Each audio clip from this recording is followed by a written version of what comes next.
In this lecture, we're going to be looking at those little chemical messengers in our body called hormones. Sometimes a hormonal imbalance is the missing link. I've had people say to me, but Barbara, I'm going to bed early, I'm drinking all my water, I'm exercising every day, I'm eating a plant-based diet. They're ticking all the boxes, and then when I investigate, I find out they have a hormonal imbalance. So what I'm going to do today is I'm going to begin by going through some of the symptoms of a hormonal imbalance. Then we're going to look at how the monthly cycle runs, then what throws it out, and we're going to finish by looking at what brings it back into balance. Because the body is ever trying to get a correct balance. You just need to give it the right conditions. So what about a female? Some of the symptoms of a female having a hormonal imbalance are early periods. Normal is 16 to 18, but you hardly ever hear that today. Obviously, there's always some exceptions to the rule, but on a whole, the average beginning of the menstruation traditionally was around 16. Today, we're getting young girls getting their periods at 9 years of age. If they get their periods at 9, they're starting to develop breasts at 8. That's far too young. Why would that be? Where's our why? Newton's third law of motion states that to every action there's an equal and an opposite reaction. In other words, there is always a cause. We're going to be looking at that this morning.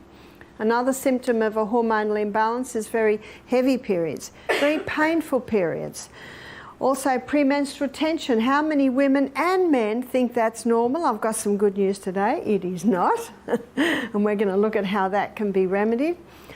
Also, fibroids in the uterus, cysts on the ovaries, polycystic ovarian syndrome, polyps in the uterus, cervical polyps, cervical cancers, lumps in the breasts, fibrous tissue in the breast, breast cancer, uterine cancer.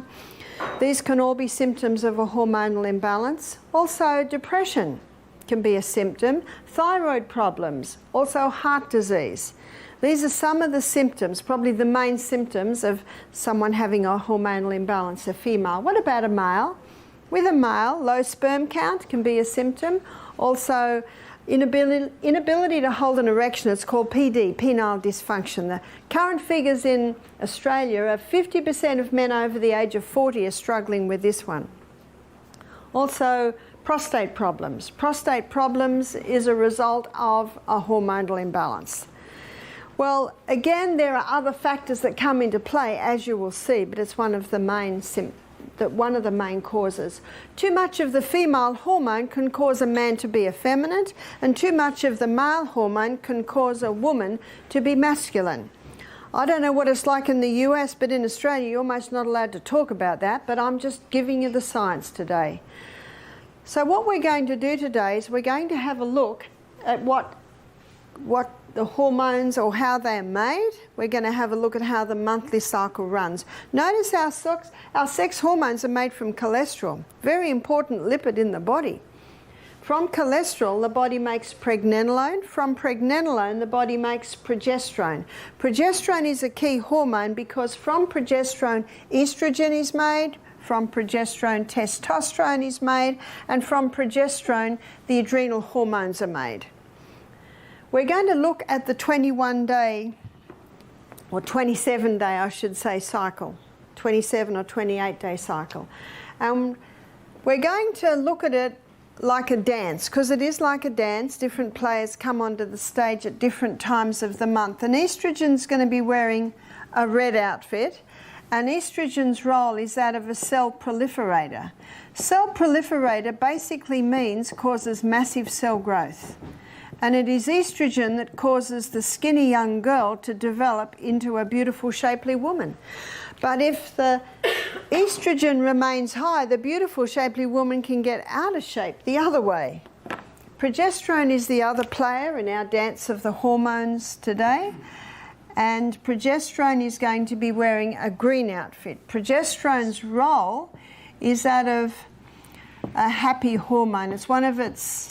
There's a few roles, as we'll see, but it's often called the happy hormone because of its ability to raise the mood. We have a saying in Australia, you may have it here, it's called happy wife, happy life. Is that right? I'd like to say happy wife, happy home. Many homes have an unhappy home because the woman has a hormonal imbalance and she's lacking progesterone. So let's begin at day 1 of the monthly cycle. At day 1 of the monthly cycle, this is the day that a woman begins to menstruate. Day 1 of the monthly cycle, the estrogen levels are low. Day 1 of the monthly cycle, the progesterone levels are low. So both hormones are backstage in that week that a woman begins to menstruate. But by the end of menstruation, around day 7, estrogen levels begin to rise. So by day 14, estrogen is now the star player in the dance of the hormones. What we're going to do now is we're going to go to the stage where the hormones are played out. And this is the reproductive area of a woman's body. This is the uterus, this is the cervix, this is the birth canal. These are the fallopian tubes on the side, so one on each side. But also down the bottom of the fallopian tubes, there are the ovaries. And the ovaries are connected to the uterus by a ligament. So they're the reproductive organs of a woman's body. At this time of the month, estrogen with its cell proliferator action is causing massive cell growth in the lining of the uterus, once again developing the blood nest, I call it. The tissue that lines the uterus is called endometrium. Massive cell growth is also happening in the ovaries, causing eggs to develop. A form of lubricant is also released in the birth canal. Now by day around 14 or 15, a fully developed egg bursts forth from the ovaries, and the little filaments on the end of the fallopian tube basically pick up the egg and it moves up, up, up. The fallopian tubes are ever moving like that, causing that egg to move up. Now the hole where the egg bursts forth develops a blister, and that blister is called the corpus luteum. I have written it in green because corpus luteum is the main site of progesterone production in a woman's body. Can you see the importance of a woman ovulating every week? Because every month, when a woman ovulates every month, that's the release of the egg, corpus luteum's made. So when corpus luteum's made every month, then progesterone levels are maintained, and that's very important to keep the mood and also to keep balance of all the other hormones. So let's go back to our monthly cycle. So by day 14, with the development of corpus luteum, we've got a rise in progesterone levels. And because we have our egg, we have our blood nest, and we have our lubricant, estrogen's given the message and can go backstage now. So what effect does the rise in progesterone have? Progesterone has a ripening effect on the lining of the uterus, putting the finishing touches on the uterus. Progesterone also heightens a woman's mood at this time of the month to the point of increasing her sexual desire at this time of the month. But progesterone has another effect, and I'm going to draw it here. Here is the cervix. From side on, it looks like this gateway into the uterus. From top down, it looks like a little cushion. So it's a little soft cushion with a middle. And that middle contains a mucus plug. But at this time of the month, with the rise in progesterone, the lips come up a little tighter. The mucus plug releases, and a special form of lubricant is produced around the cervix, and that lubricant is designed specifically to facilitate the entry of sperm up into the uterus. So you can see that the stage is set for the entry of man. The sperm is the smallest cell in the human body, and with each ejaculation, between 200 and 500 million sperm are released with one ejaculation. But sometimes up to half of that comes out. So we're down to half, and if the sperm meet this cervix, it's very difficult to gain entry. If the sperm meet this cervix, this lubricant literally shoots it up into the uterus. and it's got a long journey. These sperm have a long journey. Some of them go down the wrong road and basically they die and they're taken away. But some of them go down the right road and aha, they've found their prize. I saw a photograph one day of 15 sperm all trying to gain entry into one egg. Now the surface of the egg has folds like this. And what the sperm has to do, it has to nestle its nose into one of those joins. It's not easy. Once it has gain entry, all the other folds shut tight and a chemical is released to kill off any other sperm that might try and gain entry. It's incredible what they know now about the human body. Occasionally, two sperm enter at the exact second. That's when the twins share the placenta.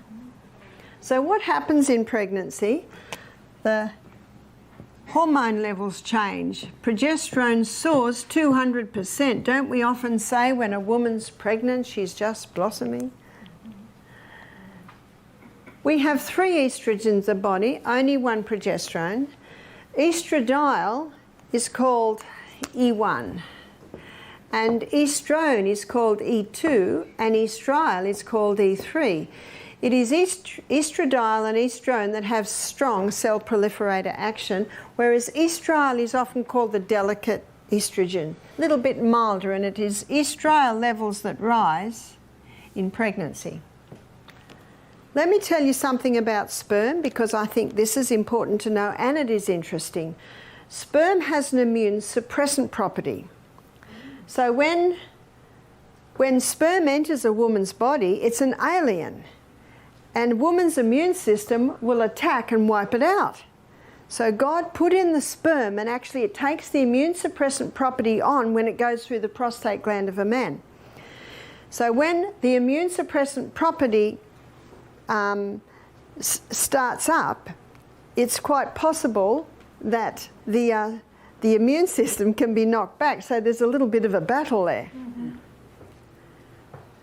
And sperm would not survive if it didn't have that immune suppressant action. Can you see that? But the good news is woman's body has memory. So every time her husband's sperm enters her, her immune system rises, it sees familiarity. Oh, it's husband, we'll just stand back. But can you imagine how dangerous it can be in a woman that has multiple partners? And you can also see how dangerous it can be in the area of anal sex. It can really wipe out the immune system. So what causes the disruption? Before we look at what causes the disruption, if no conception happens, no pregnancy, then by tray 26, the levels are dropping both of progesterone and of estrogen. And when both those levels drop, the blood supply to the uterus is cut, and when the blood supply to the uterus is cut, then the bloodness comes away and we are once again at day 1 of the monthly cycle. That's how the cycle should look, but unfortunately today, not many cycles look like that. So our $1 million question is why? So let's have a look at what throws the hormones out of balance. 1957, the first contraceptive pill was introduced to women. The 1960s is called the sexual revolution. Women wanted to be able to have sex without having babies. And so the contraceptive pill was introduced. What is the pill? The pharmaceutical companies grow acres and acres of Mexican wild yam. In a laboratory, the plant chemical that's in Mexican wild yam is extracted. And in a laboratory, it's converted to progesterone. It's called progesterone because it has an identical molecular structure to the progesterone that the body makes. But the pharmaceutical company can't patent that. You know, they can't patent sodium bicarbonate either. So they have to change it. They have to create something else. So they come up with, they add a few more atoms to that progesterone and come up with synthetic estrogen. Add a few more atoms and come up with a synthetic progesterone. You see, in the early 1990s, it was acknowledged that estrogen is a known human carcinogen. And pill up until then was just straight estrogen. So by law they had to add some progesterone. But it's synthetic progesterone, so it really doesn't help a lot because it inhibits your progesterone uptake. So when these synthetic hormones, which are in the pill, are taken into the body, let me show you what's happening. So number 1 hormone should be progesterone, number 2 estrogen. Month after month on the pill, the body now thinks it's pregnant, so it doesn't release the egg. And if it doesn't release the egg, no corpus luteum's been made. So week after month after month, what's happening to progesterone? It's going down. A month after month with its synthetic estrogen, where's estrogen going? We've got a problem today, sadly too common. It's called estrogen dominance and progesterone deficiency. And it was Dr. John Lee that first blew the whistle on this. There have been some other doctors and authors that have also written about this. And he shows that now we have estrogen dominance. I liken estrogen to fire and water. Good slave, bad master. On 2019, I flew back into Australia, and when I drove onto our property, it was as black as black. I think you heard about the fires. We just thank God we didn't lose any buildings. That's why I say fire and water are a good slave, but it's a bad master. Same with estrogen. Now, we've got it as master. What effect is it having with its cell proliferator action?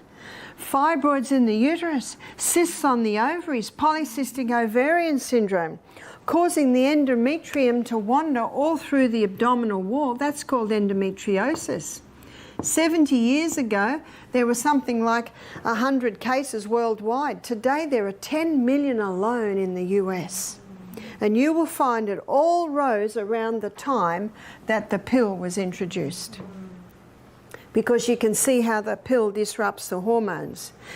And a 25-year-old lady told me that she was just diagnosed with endometriosis. You see, when the blood nest falls away with the dropping of the hormones, these little pockets bleed, but they've got nowhere to go.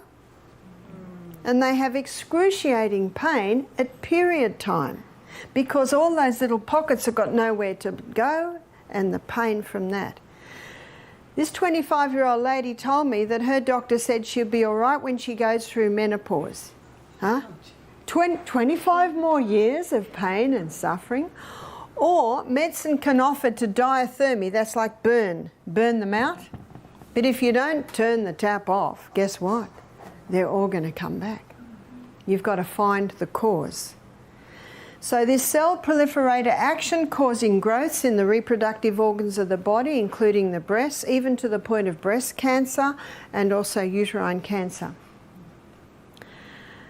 A lady came and did our program.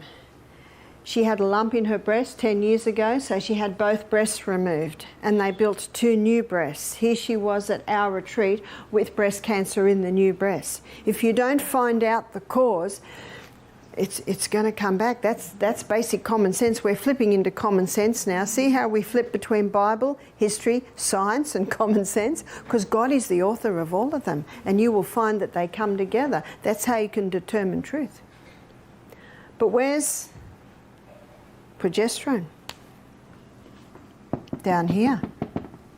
How's the woman's mood the week before her periods? Watch out, she'll bite your head off.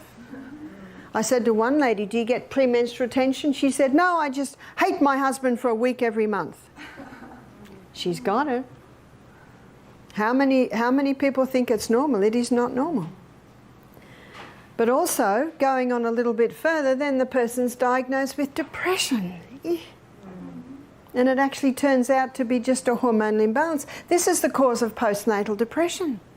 This is the cause of premenstrual tension. There it is there. One writer in Australia, she claims that the pill has caused the mass murder of millions of women. So the woman's now going through menopause.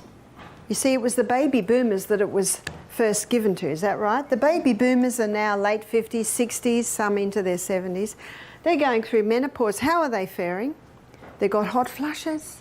High estrogen causes capillary dilation. The blood rushes to the skin. The husband knows because all the blankets get thrown off in the middle of the night and they get pulled on again. One lady said to me, Barbara, I'm a CEO of a large company. I'm in the middle of a board meeting and I get this huge flush. And I'm perspiring. She said, I can't handle it. So she said, I went to the doctor and he gave me hormone replacement therapy. She said, at least now I can give a meeting without this flash. I understand that. But what is hormone replacement therapy? It's more synthetic hormones, tricking the body once again into thinking it's pregnant. So instead of putting its energies to the skin, it puts its energies internally. 6 years later, the lady's got a lump on her breast. She goes to the doctor, it's breast cancer. He takes her off HRT immediately. Why does he do that? He knows. So you say to the physician, why do you do that if you know it can cause breast cancer? Here's his answer. He said she was suffering and it brought her relief. That's true. And not every woman will get breast cancer. That's true. But it's like playing Russian roulette. And if you say to the lady, well, here's your choice, breast cancer or hot flushes, what will she say? Hot flushes. I'll get a black lace fan. We had a lady last week, she had her black lace fan. But what you're going to hear today is a third. And that is you can balance those hormones around. The amount of women that have said within 1 month of implementing this balancing program, they're not having hot flushes anymore, or they've reduced by half. That's the good news. Some women have never been on the pill or HRT and yet they have an obvious hormonal imbalance. What causes a chicken to be fully developed in 5 weeks? Do you ever wonder? Is the growth stimulants? It's against the law to give growth stimulants in many areas now, so they genetically modified the chicken to produce more estrogen so it'll grow quicker. If it's in the chicken, it's in the egg. And in Australia, it's against the law for cattle farmers to give their cattle growth stimulants. But a cattle farmer's wife told me, she said, once a month they're knocking on our door, pushing the growth stimulants. And they tell you to stop the growth stimulant here, then it's not picked up in the blood test at the abattoirs. So meat and its products are also another source of hormone disrupting substances coming into the human body. Number 3, because I've met some people who are vegetarians, they've never had the pill, there's more. What causes plastic to be soft? And when I was 16, my brother was 18 and he got his first car. It was a Zephyr. And the dashboard was second hand. The dashboard was split. So he had turquoise fur on it and a cow that's head went up and down. That's real 60s, isn't it? Have you noticed dashboards don't split anymore? It's because they have a chemical in it called nonylphenol. And nonylphenol keeps the plastic soft. There's also bisphenol A, called BPA. Estrogen contains a phenyl ring, and that phenyl ring is the key that unlocks the door to get estrogen into the estrogen receptor site in the cell. So can you see that these plastics with their phenols in them have an estrogen effect on the body? So plastics. You can get BPA-free plastic, and you can also, usually the hard plastic, you can't squeeze it. So drink bottles should be hard plastic, glass, or the stainless steels. Plastics, also chemicals, and probably one of the worst chemicals. And the reason why it's the worst is because to kill the plant, it actually has an effect on the plant's hormones. It's called glyphosate or Roundup. The Sri Lankan government have banned Roundup or glyphosate because of the amount of rice farmers that were dying and their children were showing traces of it. I know it was probably 2 years ago, made front lines in one of our big newspapers in Australia. 2 farmers, farmer and his wife, in their 70s, had both died of pancreatic cancer, and it was directly attributable to the Roundup. So what's the pancreas? It's actually part of our hormonal system. If you buy a potato and it's not organic, I can just about assure you it'll have Roundup on it, because they use Roundup to kill the top, you know, the top of the green top, because when that top dies, then they can harvest it. But absolutely, it's also, they've genetically modified so many plants to resist Roundup so they can keep spraying the fields. So herbicides, insecticides, I consider that they are just as much chemicals. One more point, clothes. Clothes can have chemicals in them if you're washing your clothes in a laundry detergent that contains chemicals.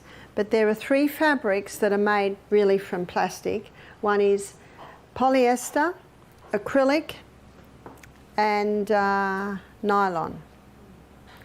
So there are so many fabrics today. We know cotton and we know silk, but by the way, if you buy cotton, you must wash it and you must hang it on the clothesline for a day, because cotton is one of the most sprayed crops. So you've got cotton, wool, silk, bamboo. You may not be aware that rayon and viscose are both made out of wood pulp, so they're considered natural fibres. And modal, M-O-D-A-L. I've even got modal stockings. I've bought a modal petticoat. It's a very fine silky, and it's the cellulose spun from the birch tree. So the 3 that you need to be very mindful of are your acrylic, polyester and nylon. Now with guys, their underwear's cotton, their undershirts are cotton. It's not such a big deal, but ladies like the pretty things, and unfortunately a lot of those pretty things are made out of nasty materials, nasty fabrics. And when they're against the woman's body and she exercises and gets hot, her pores open, the fabric gets hot, and she starts to absorb those chemicals. But you have some great companies. I think Fruit of the Loom, they sell very nice sports bras and underwear that are made out of cotton. I don't mind if there's 5% polyester or nylon to give it a little bit of stretch, as long as predominantly it's made out of natural fibre. So let me give you the soy issue, because you will read articles that will say, if you have breast cancer, don't touch soy. You've read that? Yes. Prostate cancer. So let me give you the truth on this. Here are 3 cells, and these 3 cells have estrogen receptor sites. Now this estrogen is what we call xenoestrogen. So these here are xenoestrogen. So your chemicals, your herbicides, your insecticides, the plastics. These xenoestrogens, or estrogen mimickers, are 20,000 times stronger than human estrogen, so they're big. So how big is human estrogen? Human estrogen is 20,000 times stronger than plant. So the plant estrogen just sits very nicely into the receptor site like that. Well, what about the plant? Well, it's a tiny little slip of a thing that just lines the receptor site like that. So, students, is it the plant we need to be fearful of? No, it's the chemicals that are the most. But let me tell you why many are saying the soy. Here's the soybean grown in America today. It's called Roundup Ready, which means it's been genetically modified to resist Roundup. First problem, it's been genetically modified. A farmer told me this. He said, we spray 5 times before harvest, all the weeds die, and the soybean keeps growing. That's a worry, isn't it? But you know what it means? That soybean has 5 doses of Roundup in it. That is a dangerous soybean. That soybean will increase prostate cancer and breast cancer, but not because of the natural estrogens that are in the soy, but because of the poisons that it is grown with. Now, the beauty of the plant estrogens, soy being, of course, probably one of the main ones, when it comes to the receptor site, it knocks on the door. Excuse me, do you need me? Remember Psalm 104 verse 14, God gave herbs for the service of man. So it knocks on the door and the cell says, no thanks, we got enough.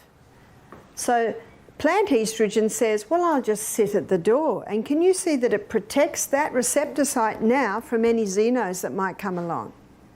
But if it knocks on the door and says, please come in, then it will come in. Medicine calls it synergism. It works with the needs of the body, and that's what the herbs do. So you can see that we don't need to fear soy. The only soy we need to keep away from really is the one that's been genetically modified and grown with poisons. So if you buy soy and it's organic, you can be just about 99% sure that it hasn't used genetically modified seed, because if an organic farmer uses the genetically modified seed, he loses his organic status. Before I have a look at what turns this around, estradiol and estrone with their strong cell proliferator action, all of the xenoestrogens have that strong cell proliferator action, very similar to estradiol and estrone. So how can we turn this around? If you don't turn the tap off, you're still going to be mopping up in the other corner. If you don't find the cause, you will never have a cure. So number one, eliminate. Eliminate the pill. Well, how can we stop having babies popping up everywhere? Sex is two-part, contraception should be two-part. I believe the woman's role is to know when she is ovulating. My daughter showed me her phone. She's got an app on her phone now that tells her if she's safe or not safe. So what she does is she takes her temperature every day and puts it into the app on her phone. And this is what she'll find. Her temperature will do this. Then it'll drop and go up onto a higher plane. And that is her sign that she has begun to ovulate. That's sign number one. So she just gets into the habit of taking her temperature before she gets out of bed every day.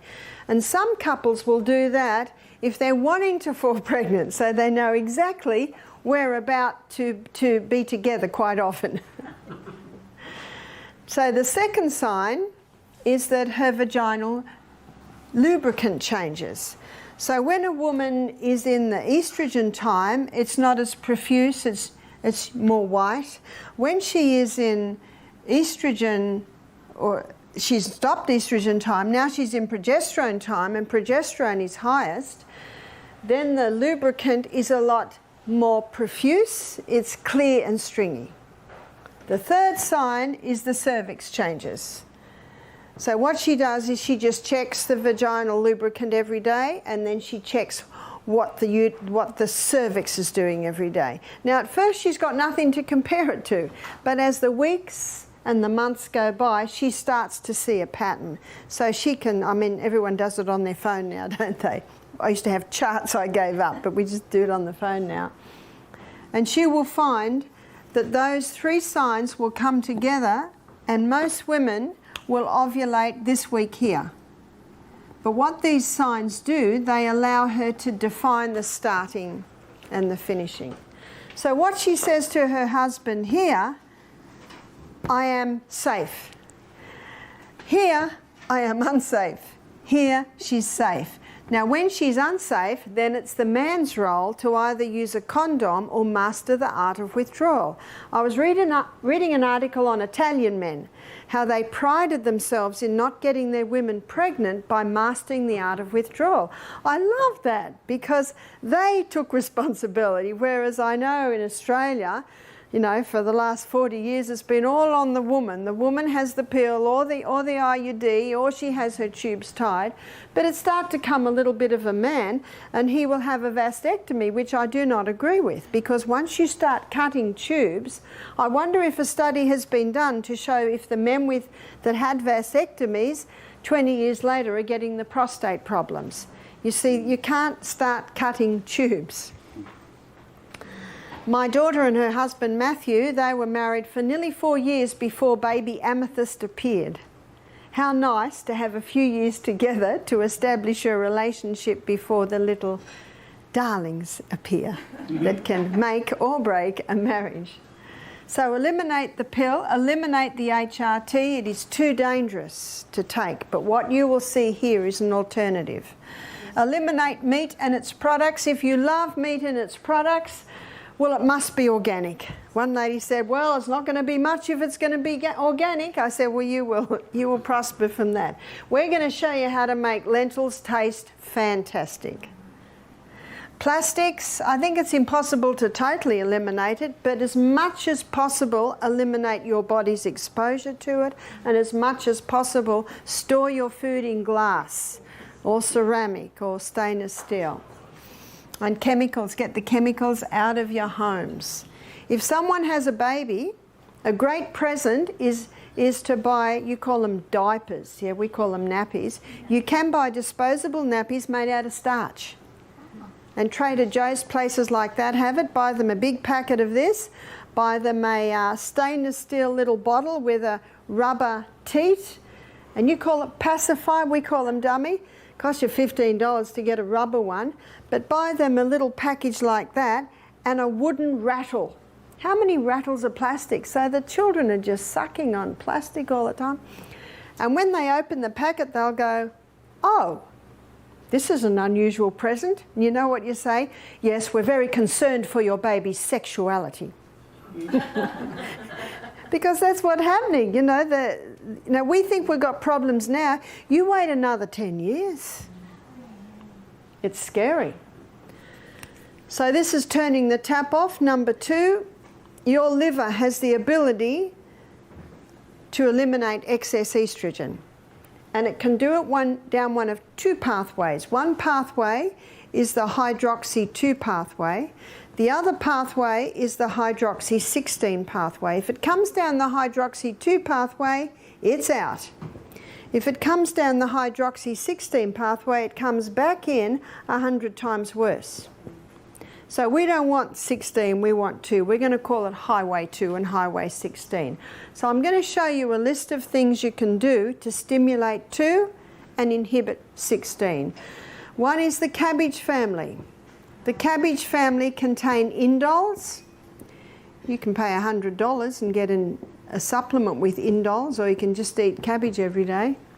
Cabbage or Brussels sprouts or broccoli or cauliflower, bok choy, kale.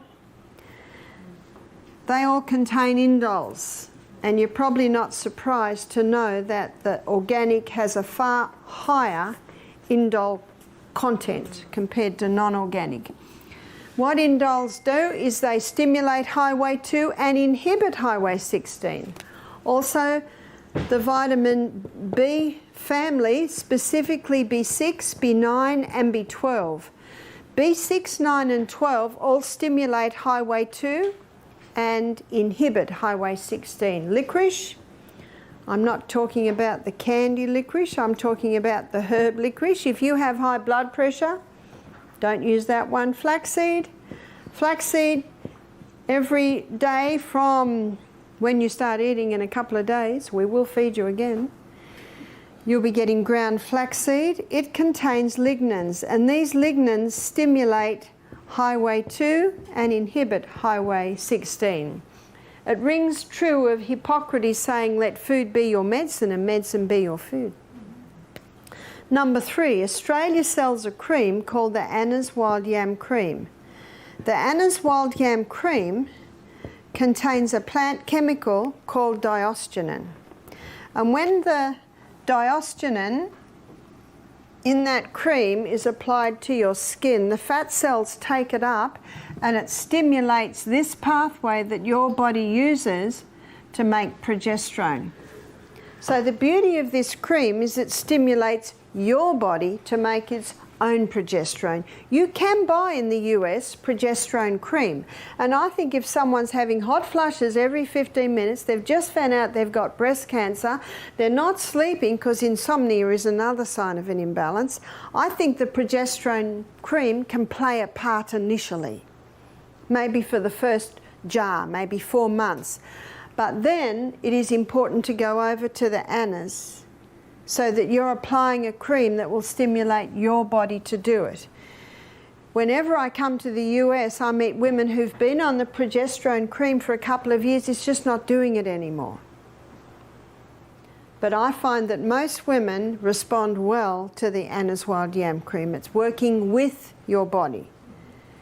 How do you apply it? One finger dip, so you put your finger in just past the nail bed. First time you might be the inside of the arms.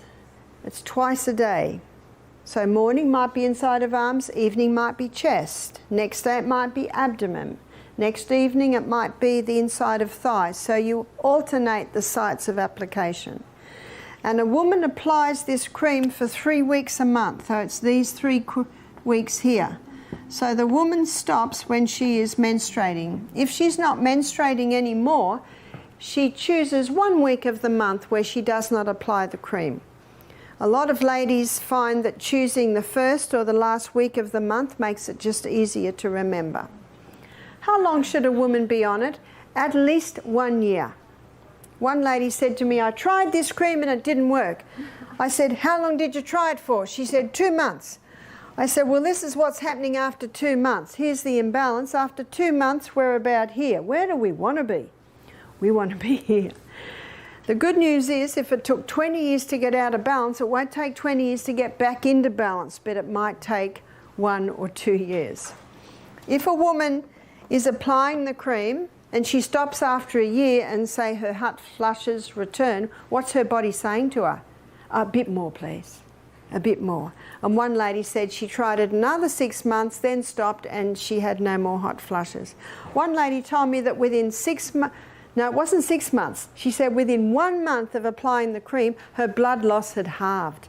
How many ladies have had their uteruses taken out when all they really needed was to balance those hormones? I've also found that women respond well with thyroid problems. You see, high estrogen opposes thyroid problems. High estrogen opposes thyroid function. So a lot of ladies who are on the pill when they're in their teens, 20s, it's 30 years later, but the hormones are still out of balance. I've also met people who've gone onto the cream for their osteoporosis. Progesterone boosts bone-building cells. They're your osteoblast cells. Strengthens the bones. There is no toxic dose of progesterone. Can you have too much happy hormone? I don't think so. But there's definitely a toxic dose of estrogen. I met a 9-year-old girl who was on it. She developed breasts at 8 and started menstruating at 9. So whether if you're between 9 or 90, this cream can be applicable for you. I've also met some ladies, particularly ladies, who've conquered their depression by going on the Anna's Yam cream and boosting their happy hormone. It is also important, this is point number 4, that the 8 laws of health are implemented, and we will be pursuing those from tomorrow. So that means all the stimulants must go. What are they? What are the stimulants? We'll define them tomorrow. We'll do your caffeine and your alcohols, your refined sugars. So I've written those 8 laws up there, and adhering to them brings balance naturally into the human body. And the yam cream just helps with that balancing of the hormones. If a woman is going through menopause, she's having hot flushes, she's got weight gain, she just cannot lose weight, the yam cream helps that because it gets the estrogen down, gets the progesterone up. And because it gets the progesterone up, it helps with her sexual desire, and it also helps with her mood. But there is 2 things that it will not affect immediately, and I find many women, 50s, 60s, this is happening to them. Sex has become very painful. The cells that line the vagina are so sensitive and they've lost lubricant, and it's very hard for the man to see that his wife's hurting, and something's come along that is helping these women. So we'll put this as number 5, and this is yoni stones. The Chinese dynasty developed yoni stones to help the young concubines be sexually toned for the emperor. but they're very popular today, and ideally they're made out of nephrite jade. Nephrite jade is like a green marble. The nephrite jade is heavy, and as you'll see why that's important in a minute, but it's also a smooth marble, so there are no crevices. So when these are ordered, they're ordered in a set of 3. So this is the largest stone, it's about this big, and then they're like an egg.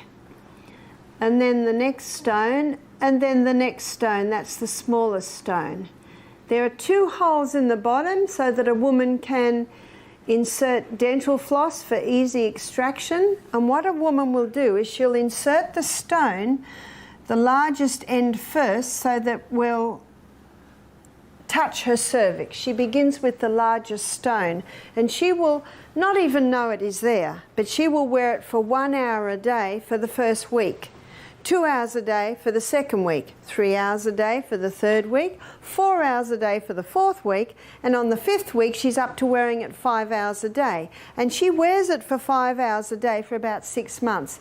By now her pelvic girdle is so strong that she can go over to the middle-sized stone, and she can go straight into wearing that for 5 hours a day. After 6 months, she can go to the smallest stone.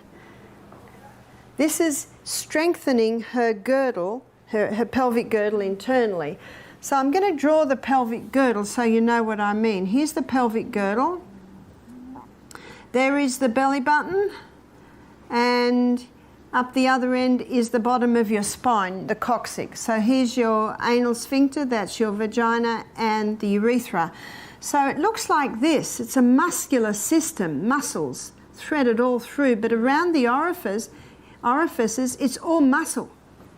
So it's a muscular girdle, this pelvic girdle.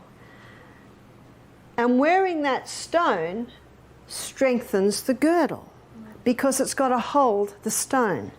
And because it's got to hold the stone, more blood comes to the area. And where more blood comes to the area, it feeds the cells lining the vagina. It feeds the cells that make up the glands. So the glands begin producing lubricant. And I have had ladies tell me that after 3 months of wearing the stone, sex is no longer painful. The lubricant has returned. The cells are not delicate anymore. In fact, I had one couple in their late 50s. They looked a bit embarrassed. They say, look, we don't know how to say this, but thanks. He said, this yam cream just puts lead in my pencil. And the lady said, it is no longer uncomfortable. We just want to tell you we're thankful.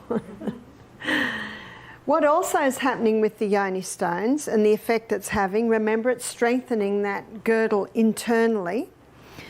It's also helping with incontinence. Because here's the urethra, it's a muscle system. So wearing the stone, the stone is in the middle, of course, so it's strengthening all the muscles surrounding it. My daughter had a home birth. Her daughter's 10 now, and she had a midwife. And they got a blow-up bath and had a water birth inside her home. But her midwife, who was in her 50s, told her this story. She said, I went to the doctor, I was feeling so uncomfortable. See, what happens is with the prolapse, the uterus can drop right down to the neck of the birth canal. And the doctor said, I can stitch that up with mesh. And that's happening a lot today. But you might also have heard there's a lot of problems with the mesh. In fact, there's court cases pending because of what the mesh has done. In Australia, about a year ago, they won the court case and a lot of women had payouts because of the problems they'd have with the mesh. Is the mesh the problem? Do you know it's not? The doctors only use the mesh because the women's muscles are so weak. They've got nothing to sew it to. So do you know what the problem is? It's education. Women aren't keeping fit, so their muscles are weak. They're not eating nourishing food, so the cells aren't nourished. They're not hydrated. That's why I believe what Ellen White says in her book Ministry of Healing on page 127. She says the only hope of better things is the education of people in the right principles. We should be exercising every day. So externally, you can do rebounding, you can do push-ups. Have you seen the girls do push-ups? the twins? And you can do those exercises that strengthen the core. They will show you exercises that target the core. So that's external. And every day we should be doing this, okay? Squatting, up, down, up, down. It strengthens all that. And the internal stone. So my daughter's midwife, she didn't like the sound of the mesh, so she went and Googled prolapse, and she discovered yoni stones. She ordered them. She began to wear them. She went back to the doctor 3 months later. He said, I don't understand this, but you no longer have a prolapse. See, it's just muscle. And gravity's ever pulling us downward, isn't that right? And it's the defying of gravity that strengthens the muscles in the human body. So the yoni stones are changing the lives of many people. And I had 2 women do our program about a month apart. Both had a prolapse in their 50s.